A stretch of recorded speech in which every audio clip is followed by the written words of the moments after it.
লন্ডনে অবস্থান, রাজনৈতিক পরিবেশ পর্যবেক্ষণ, গণতান্ত্রিক সংস্কৃতির সঙ্গে পরিচিতি, এসব অভিজ্ঞতা তারেক রহমানের রাজনৈতিক আচরণে প্রভাব ফেলেছে বলেই মনে করেন বিশ্লেষকদের অনেকে। ইউরোপের বহু দেশে প্রধানমন্ত্রী বা রাষ্ট্রনেতারা সাধারণ মানুষের সঙ্গে তুলনামূলক স্বাভাবিকভাবে মিশতে পারেন, কিন্তু বাংলাদেশের বাস্তবতা ভিন্ন। এখানে রাজনৈতিক উত্তেজনা, মেরুকরণ এবং সামাজিক যোগাযোগ মাধ্যমে দ্রুত ছড়িয়ে পড়া উস্কানিমূলক তথ্য, সব মিলিয়ে ঝুঁকির মাত্রাও আলাদা। কিছুদিন আগে রাজনৈতিক নেতৃত্বের নিরাপত্তা নিয়ে উদ্বেগ প্রকাশ করেছিলেন অলি আহমেদ। তিনি বলেছিলেন, তারেক রহমান যেন ঢাকার বাইরে রাত্রি যাপন না করেন। সেই বক্তব্য রাজনীতির মাঠে খুব বেশি পাত্তা না পেলেও শীর্ষ নেতৃত্বের চলাফেরায় অতিরিক্ত সতর্কতার প্রয়োজনীয়তার বিষয়টি প্রকাশ পেয়েছে। আগেও বলেছি, আজকেও বলে যেতে চাই, আপনি চতুর্দিকে শত্রু রেখে দেশ পরিচালনা করতে পারবেন না। আপনার এই কাঁচা প্লেয়ারকে দিয়ে খেলতে পারবেন না।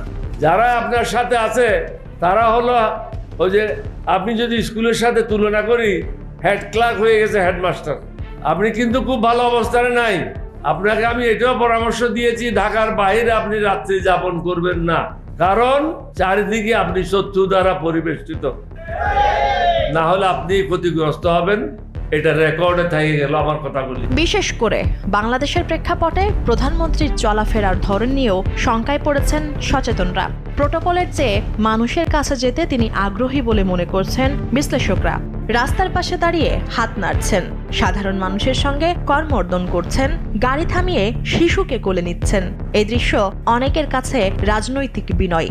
আবার নিরাপত্তা বিশ্লেষকদের একাংশের মতে ঠিক এই উন্মুক্ততাই নিরাপত্তার নতুন চ্যালেঞ্জ তৈরি করতে পারে। ক্ষমতার দেয়াল যত উঁচু হয়, মানুষ তত দূরে সরে যায়।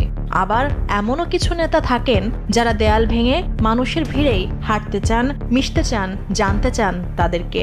নিরাপত্তার বৃত্ত ভেঙে ঢুকে পড়তে চান সাধারণের মাঝে, জনগণের মনে। কিন্তু প্রশ্ন একটাই, যে দেশের রাজনৈতিক ইতিহাসের পাতায় বারবার রক্তের দাগ লেগেছে, যেখানে একটি ইটও কখনো ইতিহাস বদলে দিয়েছে, সেখানে একজন প্রধানমন্ত্রী কতটা সাধারণ হতে পারেন, অথবা বলা যায় কতটা সাদামাটা হওয়া উচিত? সম্প্রতি বরিশাল সফরের সময় প্রধানমন্ত্রীর গাড়ি বহরের দিকে ইটের টুকরো ছোড়ার অভিযোগ নতুন করে সেই প্রশ্ন সামনে এনেছে।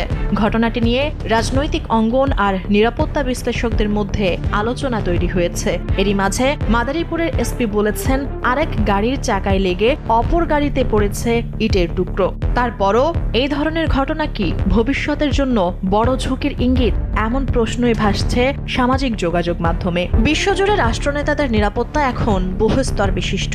যুক্তরাষ্ট্রের প্রেসিডেন্টের নিরাপত্তায় কাজ করে সিক্রেট সার্ভিস। যুক্তরাজ্যের প্রধানমন্ত্রীকে নিরাপত্তা দেয় মেট্রোপলিটন পুলিশের বিশেষায়িত ইউনিট। ভারতের প্রধানমন্ত্রীর নিরাপত্তায় রয়েছে স্পেশাল প্রোটেকশন গ্রুপ। এই সংস্থাগুলোর মূল দর্শন একটি, নেতা মানুষের কাছে থাকবেন, কিন্তু নিরাপত্তা থাকবে আরো এক ধাপ এগিয়ে। রাষ্ট্র পরিচালনার সবচেয়ে বড় শক্তি জনগণের আস্থা, যেটা তারেক রহমান সর্বোচ্চটাই পাচ্ছেন। কিন্তু সেই আস্থাকে নিরাপদ রাখার দায়িত্ব রাষ্ট্রের। কারণ ইতিহাস বলে, নেতারা কখনো কেবল একজন ব্যক্তি নন, তারা একটি রাষ্ট্রের প্রতীক, একটি জাতির আশা, একটি সময়ের স্বপ্ন। বিশেষজ্ঞদের মতে আধুনিক নিরাপত্তা ব্যবস্থায় শুধু অস্ত্রধারী প্রহরী যথেষ্ট নয়। এখন প্রয়োজন ড্রোন নজরদারি, রিয়েল টাইম থ্রেট অ্যানালাইসিস, কৃত্রিম বুদ্ধিমত্তা ভিত্তিক ঝুঁকি মূল্যায়ন, ভিড়ের আচরণ বিশ্লেষণ এবং আগাম সতর্কতামূলক গোয়েন্দা সমন্বয়। বিশ্বজুড়ে এগুলো এখন রাষ্ট্রনেতা সুরক্ষার গুরুত্বপূর্ণ অংশ। একজন নেতা মানুষের যত কাছেই যান না কেন, নিরাপত্তা যেন কখনো এক কদমও পিছিয়ে না পড়ে। ক্ষমতার প্রকৃত সৌন্দর্য বিনয়ে, কিন্তু সেই বিনয়কে সুরক্ষিত রাখাই রাষ্ট্রের সবচেয়ে বড় প্রজ্ঞা। দ্য ডেল্টাগ্রামের এক জরিপে দেখা গেছে ৭৫.৩% মানুষ প্রধানমন্ত্রীর কর্মকাণ্ডে সন্তুষ্ট। অর্থাৎ তারেক রহমানের জনসমর্থন অনেক শক্তিশালী। তবে সেই জনপ্রিয়তা যেমন রাজনৈতিক শক্তি, তেমনি নিরাপত্তার দৃষ্টিকোণ থেকেও একটি নতুন বাস্তবতা তৈরি করে। কারণ জনপ্রিয় নেতার চারপাশে মানুষের ভিড়ও বাড়ে, আর ভিড় যত বাড়ে অজানা ঝুঁকির মাত্রাও ততটাই বাড়ে। বাংলাদেশের কথা সবারই কম বেশি জানা, বিশ্ব একই শিক্ষা দিয়েছে। ১৯৮১ সালে মিশরের প্রেসিডেন্ট আনোয়ার সাদাত, ১৯৯১ সালে ভারতের সাবেক প্রধানমন্ত্রী রাজীব গান্ধী, ২০২২ সালে জাপানের সাবেক প্রধানমন্ত্রী শিনজো আবে। তারা সবাই নিরাপত্তা বলয়ের মাঝেই হামলার শিকার হয়েছিলেন। রাষ্ট্রবিজ্ঞানীরা বলেন, থ্রেট ডাজন্ট অ্যানাউন্স ইটসেলফ, অর্থাৎ হুমকি কখনো আগাম জানিয়ে আসেন।